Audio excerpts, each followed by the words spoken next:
Alors aujourd'hui, on vous a invité pour parler de la journée du Rhin, qui aura lieu donc le 9 mars, ce jeudi, au Dain-Béhamoul. Et donc j'ai à mes côtés deux personnes, à savoir Christine Racoto-Arivello, Bonjour. présidente et greffée, donc présidente de l'Association des insuffisants rénaux et transplantés, l'AIRT. Oui, c'est ça. Bonjour Christine. Bonjour. Et nous avons aussi Charles Taxier, lui aussi greffé et membre de cette même association, particulièrement actif sur le terrain. Donc vous allez participer donc, ce jeudi à cette journée du Rhin. Merci à tous les deux d'être venus pour nous parler de la maladie rénale et de son traitement. Alors revenons un peu sur l'objectif de cette journée. C'est quoi? C'est la prévention et le dépistage de la maladie rénale? Sensibiliser surtout les gens sur les maladies rénales et prévenir en amont ces maladies pour pas que ça soit pris trop tard. Parce que souvent, comme c'est une maladie silencieuse, souvent les gens arrivent et ça devient une maladie rénale chronique et ils tombent en dialyse. Alors la maladie rénale, en quelques mots, c'est quoi? Il n'y a qu'une maladie rénale ou plusieurs types de maladies rénales? Vous n'êtes pas médecin, mais bon, Non, vous y avez été sensibilisé. en fin de compte, la plupart des gens qui sont malades des reins sont diabétiques, sont ceux qui ont de l'hypertension. 10% des gens qui sont en dialyse, ce sont des maladies auto-immunes. Après, il y a d'autres complications, mais sur le territoire, beaucoup, c'est diabète, hypertension et obésité. Donc, ouais, ces trois facteurs sont aggravants finalement, Aggravant. aggravent la maladie rénale. Voilà. Ils ont plus de risques d'avoir une maladie rénale chronique. Ça concerne beaucoup de Calédoniens, cette maladie rénale? Oui. À Nouméa, il faut compter qu'on est, en fin 2022, on était déjà 800 dialysés, dont à peu près 190 transplantés. Voilà, donc il faut préciser que la transplantation est possible en Calédonie depuis 2019. Vous êtes vous-même tous les deux transplantés. Alors Christine, vous avez été transplantée à Poitiers après 19 ans de dialyse. Charles, vous avez été transplanté, vous, je crois, il y a 2 ans. À 2 ans. Voilà, avec un don du Don vivant vivant de votre de mon frère. frère. Et donc, comment est-ce que ça a changé votre vie, ce don d'organes? À moi, oui, ça m'a bien changé parce que les dialyses, on les fait 3 fois par semaine, tous les 2 jours. Donc on peut rien programmer, on peut pas sortir, on peut pas. Et on est obligé d'avoir un régime très strict, quoi. Ça dure Aussi combien de temps la bien dialyse par jour? entre 3 heures et 4h30, 4h30, 5 heures. Ça Ça dépend dépend des. en hémodialyse, par cathéter, Hmm. on est 4 heures à 5 heures, tout dépend du poids qu'on a à perdre. Parce que le poids qu'on doit perdre, c'est de l'eau qu'on a dans nous, c'est qu'on n'évacue pas. Il Et faut donc, cette tirer. machine, elle permet de retraiter le sang, de le C'est elle qui purifier. fait l'urine pour nous, elle tire toute l'eau qui est en plus. Quand on va manger un kilo de... On va boire 1 litre d'eau. Ben, 1 litre d'eau, si on n'urine plus, ben, on va les garder. Et si on les garde, ben, si on a trop d'eau dans le corps, on peut avoir un œdème pulmonaire.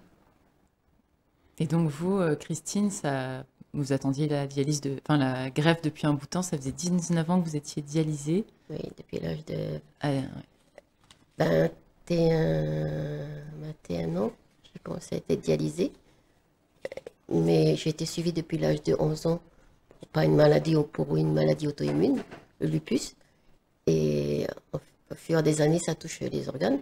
Et c'est vrai, 19 ans après Catévasan quand même, de 2 ans, 2 ans et demi, 2 ans, et 2 fois la perte du travail, ça m'a...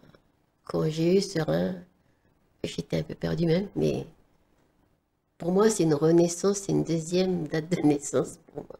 À mes 40 ans, j'étais fait. Parce que je me dis, à la moitié de ma vie, j'ai eu un greffon, mais voilà, c'est une autre vie. C'est comme Charlie dit, on ne peut pas vivre vraiment, on peut pas programmer. Si on veut programmer un voyage, c'est 1 an à l'avance, Mais c'est pas dans tous les pays parce qu'on n'est pas pris en charge. C'est tout ça. C'est C'est lourd. compliqué. C'est lourd. C'est très lourd. Alors là, ce qu'elle est possible, hein, la transplantation, c'est le meilleur traitement finalement de l'insuffisance rénale. C'est ça. Et en plus, elle représente un coût quand même moins pour la société. On dit que le coût d'un dialysé, c'est 7 ou 8 millions par an, alors qu'une fois greffé, il y a beaucoup moins de frais. Et Voilà. pourtant, enfin, depuis en plus 2019, on peut être greffé au Medipôle, mais le problème, c'est quoi? C'est que les donneurs manquent finalement. Il n'y a pas assez de greffons. Il n'y a pas assez de greffons. Les gens sont mal informés que ça existe le don d'organes en Calédonie. Puis il faut en parler aussi du don d'organes. Et la transplantation, la loi pour le prélèvement a été votée en 2013.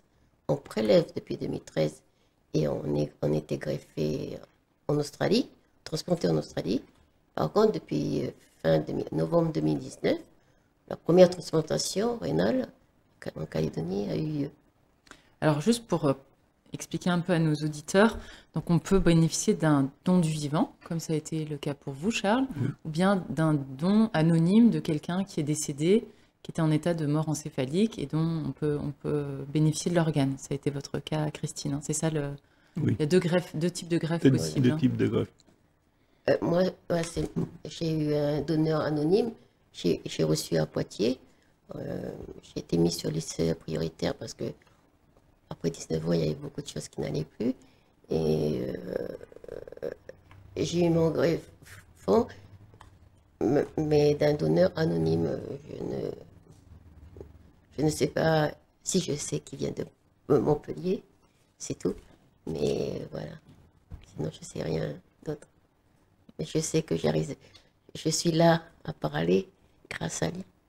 C'est une chance. C'est une chance. Il n'y a pas de. Il n'y a pas de mots pour dire.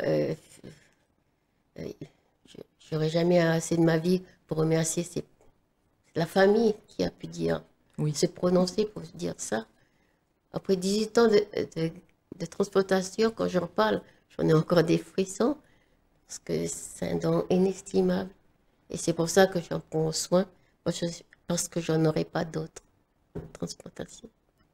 Charles, quand on reçoit le don de quelqu'un qui est vivant autour de soi, c'est la même impression, c'est la Déjà, même gratitude.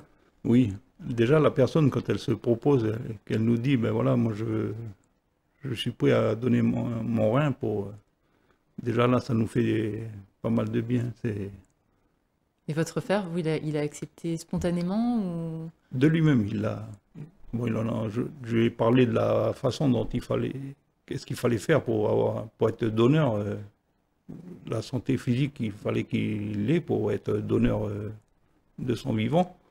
Et de lui-même, après, il s'est renseigné sur Internet. Tout ça. Et puis un jour, il est venu me voir, il a dit, ben voilà, moi, je vais te donner mon rein. Et puis c'est parti, les analyses, Oui, c'est long, il y a aussi tout un parcours un peu du combattant. Après, oui, quand le même parcours, il était assez long. Hein. Mais ça vaut le coup. Ouais. Oui, ça vaut le coup d'attendre. Et aujourd'hui, il vit totalement normalement, Ah, lui, là, même avec un rein en moins. Oui. Il refait ses occupations qu'il avait avant. Alors, tout ça offre des perspectives, effectivement, pour toutes ces personnes qui sont dialysées, pour lesquelles c'est lourd à vivre. Le problème, voilà, c'est qu'il y a quand même un gros taux de refus dans la population calédonienne de dons. On parle d'un taux de 70% de refus. Est-ce que vous arrivez à l'expliquer, vous, de votre côté? Après, je ne sais pas, quand on entend parler les gens, c'est beaucoup... Bon, mais il y a les mamans qui disent, certaines mamans qui disent que quand on t'a mis au monde, on t'a mis en entier, donc on veut, si on te perd, si on veut que tu partes en entier, quoi. Après, il y a comment on dit ça, dans le système mélanésien, quoi, les coutumes, et puis Il y a l'oncle du terrain. il y a l'oncle du terrain qui doit donner son accord.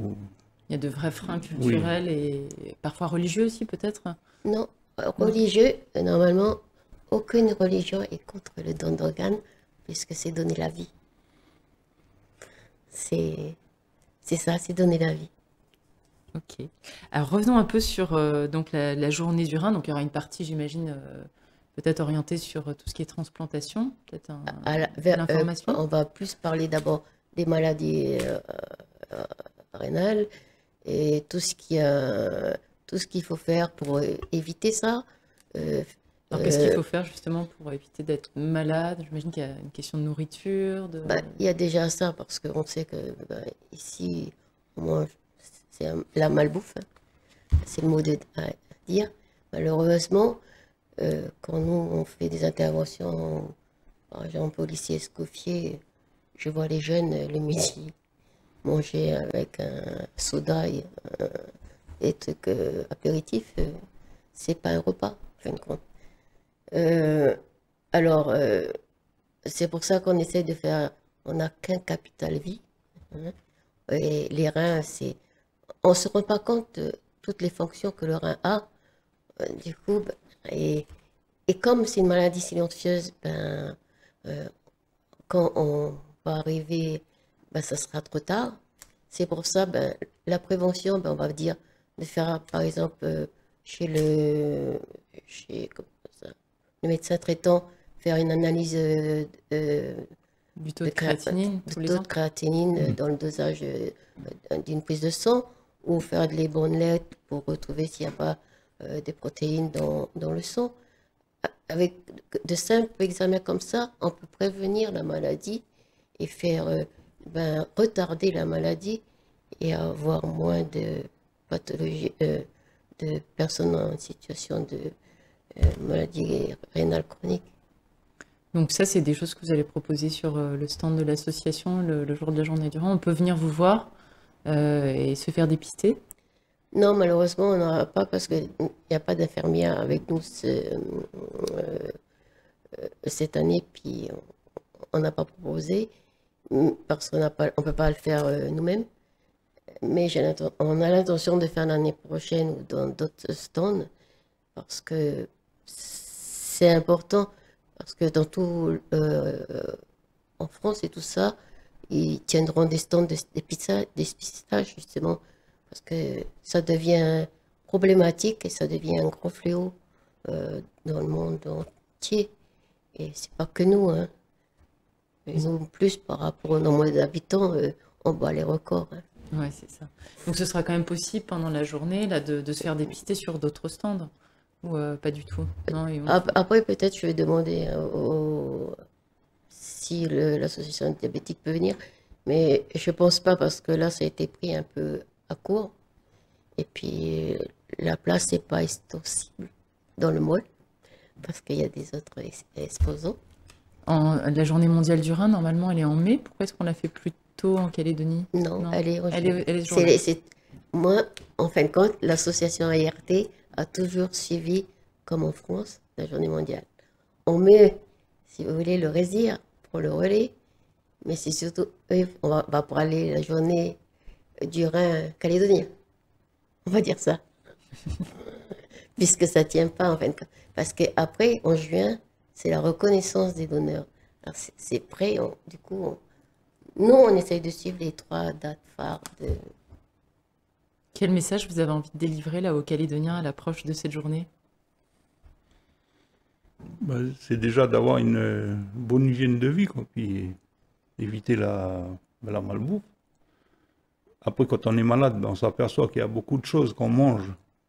En réalité, on n'en a pas besoin. Par exemple, le sel, on s'aperçoit que plus on mange salé, plus on veut salé pour avoir le... Et en fin de compte, on mange, on n'a que le goût du sel. On n'a pas le goût de la nourriture qu'on fait cuire. Après, une fois que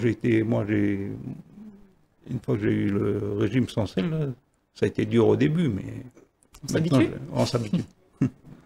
Pour certains aliments. Et c'est pas trop lourd aujourd'hui, vous le gérez une fois greffé? Est-ce qu'il y a un régime à avoir particulier? Est-ce qu'il faut faire attention, j'imagine, à ne pas perdre son greffon quand même? On est moins restreint que quand on est dialysé. D'accord. C'est quand on est dialysé, presque tout est interdit. Mais on même fait boire attention. Un verre d'eau, c'est compliqué, non? On a le droit quand on est dialysé? Oui. Oui.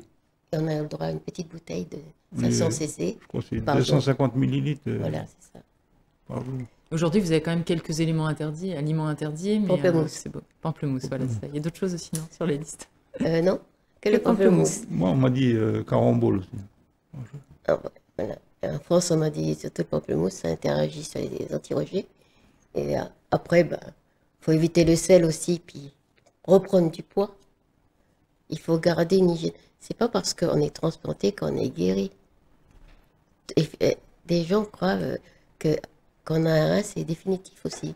Non. La maladie court toujours? Toujours, on risque toujours de le perdre. Et c'est à nous à faire attention à notre greffon, à prendre soin de ce don qu'on a eu. Il faut boire beaucoup d'eau aussi. Chose qu'ils nous disent le premier jour après une fois greffé. Et là, ça vous change alors la vie de C'est boire dur beaucoup d'eau. Donc pour tous ceux qui se posent des questions, qui ont des doutes sur une éventuelle voilà, maladie, s'ils ont des doutes et ont des questions, ils peuvent venir nous voir et on est là pour répondre à leurs questions. Et puis on peut les orienter sur d'autres questions, même sur la transplantation, c'est quoi, on pourra parler de tout, même jusqu'à la transplantation. Il n'y a pas de tabou. Pas de tabou. On est là, on sera avec le sourire et l'humeur. Très bien, donc pour ceux qui veulent venir, c'est au Géant d'Imbéa Voilà. de 8h30 à 17h30, donc pour la 18e journée mondiale du Rhin, ce jeudi 9 mars. C'est Et ça. vous pourrez rencontrer donc les membres de l'AIRT. Il y aura Véronique Béchu, la coordinatrice aussi du don d'organes, qui viendra le matin faire un tour. Après, les autres vont venir en attente. Parce que comme on est des patients, on a nous aussi nos rendez-vous médicaux à suivre aussi. Hein. J'imagine. Merci beaucoup Christine et Charles pour vos témoignages et puis vos précisions sur cette journée. Et puis à très bientôt sur NC News. Merci Véronique pour ton invitation.